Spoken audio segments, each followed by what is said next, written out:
Welcome back to the Imaginary Gallery. It's TJ, your host. Tonight's discussion is viewer request from a Claudia Victoria. She's requested that we discuss the silent treatment that these narcissistic creatures love to employ. The silent treatment is a weapon these creatures will use. It can often occur, for example, if you catch on to what you're dealing with and you start to piece it together and say, hey, I know that you're up to something because I saw A, B, C, and D. Sometimes if you go over the target, their response will be to simply disappear. They'll just quit calling you, won't answer your phone calls, no text messages, no visits, no nothing, and you're just left because you're onto something.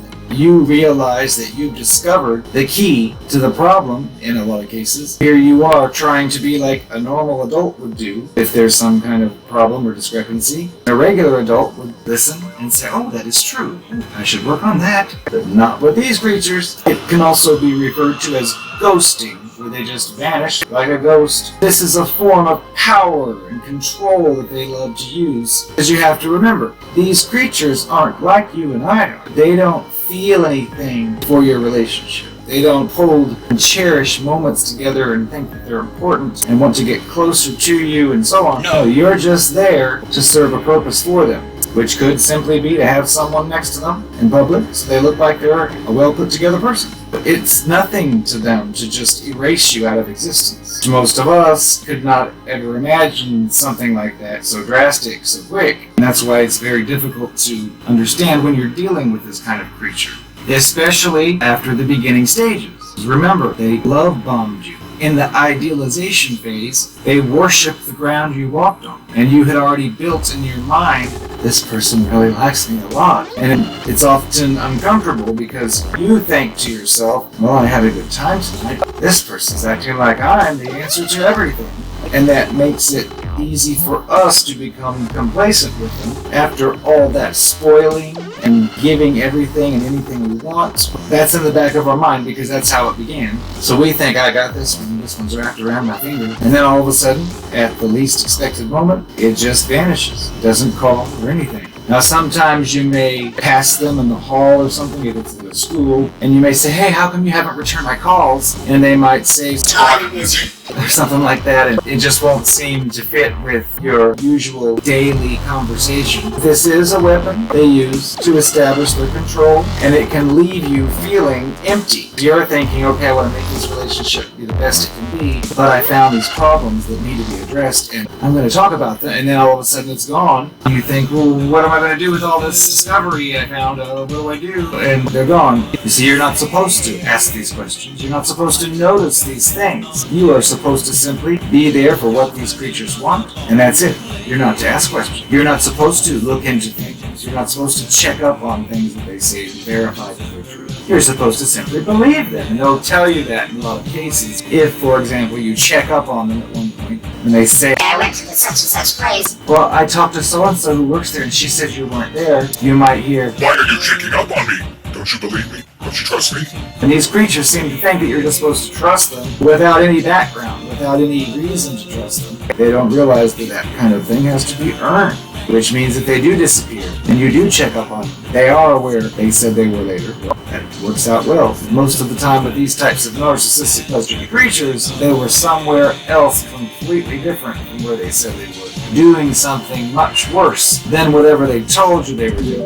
Now, I've used this silent treatment, but I didn't use it in the way these creatures did. I was involved with one of these monsters, piecing together things like from the beginning because I was very well practiced with these types of things. And here I saw a person saying, oh, I'm like this and I'm like that. And I kept noticing details that indicated otherwise. So I'd say, oh, come on, let's be honest. You can be honest about who you really are. Come on, now, you're not really like that because, and I would list A, B, and C, and D, and this creature would swear none of that was true. But then some event or some situation would happen, which would basically throw 10 more points in my direction, saying, I told you, but they don't want to hear that. I would just become disgusted. I would just think, this is ridiculous. Here I am telling you the way it is. Here you are saying that that's not the way it is. And then there you go, behaving in ways that say that is the way it is. Why can't you just be honest from the beginning, and why do you have to would pretend. I would get sick of it and I wouldn't say those words. I would just say, you know what, forget it. And then I would just not answer the phone.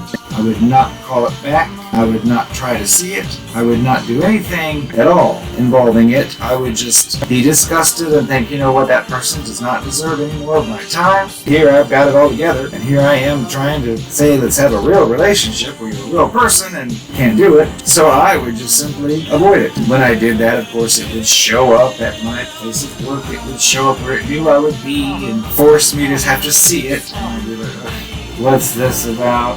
Because if I was going to have a discussion, it would be A, B, C, D, and E, and it didn't want that, but it still didn't want to be gone. And it would act as if it was desperate, like it just didn't want to lose out. But my thoughts again were, well, look, why don't you just be who you are and quit saying that you're something else? It's just so easy. But that's not how these creatures operate. They want to keep up this fake illusion of this fake character that they don't have anything in common with and try to trick you into thinking it's real. In a lot of cases, you'll just sit there and tell them how it isn't real and how it's much easier just to portray themselves as they are. But my silent treatment was not meant to manipulate. It was not meant to hurt it. It was just to send it the message of, look, this is ridiculous. I'm not messing with this. And of course, it would keep coming back.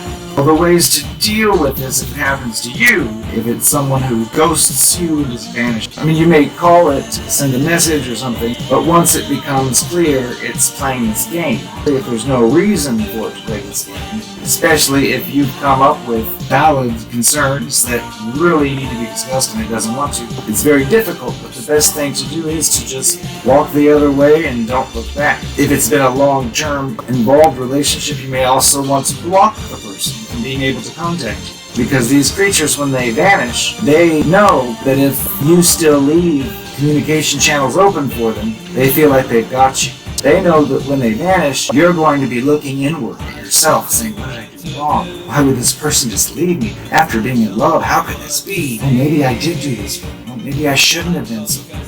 That's not the problem. The problem is you're dealing with a creature who's defective and doesn't want to have to deal with that. It's very common for a caring person to think that you have done something to cause this person to run away. It must have been severe because remember how it was doing everything it could for you? Oh, well, I really messed up. That's what they want you to think and believe. So the biggest mistake you can make once you realize you've been ghosted, given the silent treatment, is to beg them and call them, pound on their door and cry and say, oh, please don't ignore me. Because that will just make these creatures feel that much more powerful, like they've got you. And it's a sick thing they've done to you too, because in my cases with these creatures, a lot of them, I started out thinking, this isn't going to go anywhere, this is a fool. And then I hung on and kept going on with it, and then realized later I got in further than I wanted to, and I actually cared. And then it did these things, and I was thinking, this is horrible. You have to remember the person's fake. No matter what they say, no matter what they do, whatever gift they give, or things they listen to that you may say in regular conversation, that they prove they were listening. You may just mention something at some time that's not motivated towards anything at all, just a statement, and they'll zoom in and take care of whatever it was and say, well, you had complained about whatever, and you think, wow, this person listens to what I say. I just said that to pass the time and have conversation. But when you've been given this silent treatment, it's just important to remember that they don't care. They're not as concerned with your relationship lasting or being real like you are, because you're one of many. In fact, when they do vanish and give you the silent treatment, it's very likely they're on to another target. They're grooming someone new. And then if you do happen to talk to them, they'll give you some line of BS, and then you see it, like, what have you been doing? You'll probably hear some phony excuse of, I've just been spending some time alone. I've been spending time with my goats or my children or my whatever. but they won't say, I've been grooming 2 other possible targets and plan on moving in with one of them. they won't say that to you because they want to keep all options open. Because chances are, if they are working on a new one, something may go wrong with that new one, where they feel the need to give the new one a silent treatment. And they may then come back to you and just act as if they were the last time you saw them, when they were nice, and just expect things to go on from there. The problem is if you begged them to come back, and then they do come back eventually, they're doing it knowing that they've got you, and that they can do the same thing again, and it's going to affect you in a horrible way, because you begged them to come back and all this. and that just makes them feel so happy. It gives them such premium supply, and it's important not to feed into that. It's best to stop and say, maybe I've gotten mixed up with one of these creatures, and if that's the case, maybe this is for the best because this type of creature isn't capable of giving me anything real or lasting or genuine. It's also important if you've been completely thorough in your thought process and you have assessed the situation properly and you have found inconsistencies that should be discussed, you would feel obligated to explain and maybe even have some self-reflection saying, oh, I didn't ever think of it that way. I guess maybe I am kind of this way or that way, whatever it may be. Just carry on as you would have if that person never entered the picture. If they happen to see you carrying and not begging them or contacting them, they might feel a sense of rejection because they are thinking about the game they played with you, how realistic it was, they thought, with whatever situation occurred that caused them to give you silent treatment. They expect you to be begging, crawling after them. And when you're not, throw them off, and then they'll just contact you as if nothing happened, and then make an excuse. If you close off those points of contact, that tells the creature that you want nothing to do with them, because you haven't even left them an option to get through. I knew one at one time, which was kind of strange. When I got sick of what it was doing, I went ahead and did block it. And it was saying things like, oh, please don't block me, come on. I won't call you anymore, but just don't block me. and my thoughts were, well, if you're not going to call anymore, then what difference would it make if you're blocked or not? That was a scam. It wanted me to unblock it, so then it would say, I know I said I wouldn't call, but... and then pull more tricks. But you have to remember that this silent treatment thing, if it's a close relationship, is a form of abuse. It's emotional abuse. It's designed to make you self-reflect, which is something these creatures cannot do. And if you happen to see what it was doing during this silent treatment, you'd probably be disgusted beyond belief. But of course they won't share that with you. They don't want you to know that. They'll play multiple roles with you and with the next 2 and 3. It's very difficult at the time, but one day in the future you'll look back on it and think that was the best thing that could have ever happened to me.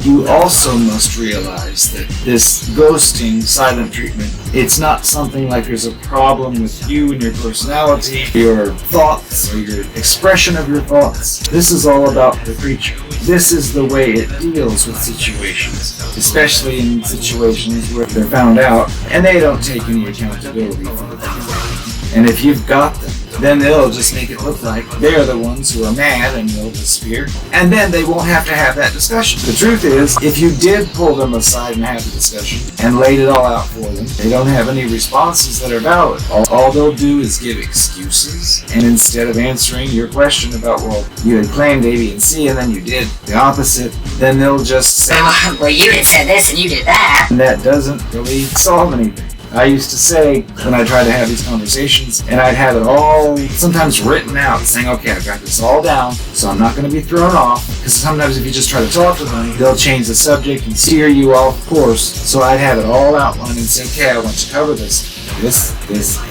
They won't have any of that. They have no answers. They have plenty of tricks they'll pull to steer you off the topic, try to get you to think whatever you think is so important isn't so important because you had done such and such. Which again, I'd say something like, well, if you have a concern with the fact that I did such and such, well, then you can pull me aside sometime like I'm doing right now with you, and you can ask that question at that time. But at this point, I'm asking the question. What's the answer? Again, it doesn't matter how cleverly you try to present it, there is no answer. There's an excuse, a lie, or a deflection, and no accountability at all. Because remember, it's a child. It's like a little kid that dressed up in an adult suit and is among adults, pretending to be one, and you happen to have gotten involved with it, and then you got too involved with it, and you saw what you're seeing in the situation, and there's just no answer. They do not self-reflect. They just want what they want and don't expect to have to answer to anything. And they think that by flattering you and love bombing you, that's all it takes. And you shouldn't be concerned or complaining. But that's just not the way it works in reality. I am the most beautiful and sexiest psychopath you've ever laid eyes on. Admit it. I know you believe it. I had another little encounter in the store. I needed a few things. Some tampons. It was that time of the month. Calm down. Keep it clean. I'm just joking.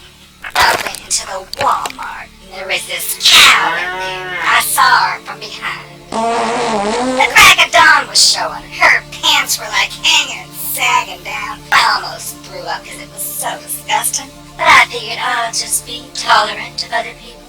I kept on going. And of course I wasn't wearing one of those goddamn masks. My face, my lipstick was all fresh. I wasn't going to smear it all up with that crap. But she turned her head, and I saw her fugly face with that diaper over it. Ugh, I almost threw up at that too, and knew what kind of filthy breath is she breathing in and out of that thing. But I just walked past her, didn't say a word. She had the nerve to notice. Her face went like this. Oh, yeah, but you put a mask on now!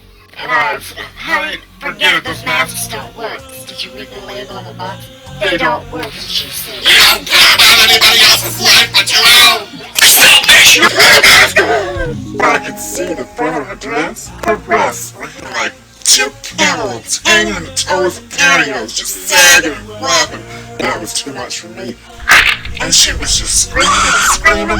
So I said, listen, Karen, you got two cantaloupes hanging down, sagging in the toes of pantyhose. That's what you need to be doing. Don't be worried about me and my masterful face. It's beautiful.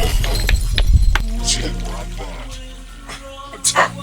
I reached into my purse. I pulled out a can mace, aimed it right towards her face, just about to give her a little surprise. And some employee came and tackled me and knocked me over. Ugh.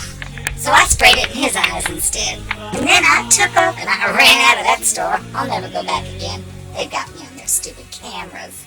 Yeah, when they catch a mass shooter on their camera, it's blurry like Godzilla or like an alien photo. But when it's of me, it's going to be crisp and clear and high definition. No more Walmarts for me. I'll try Sears.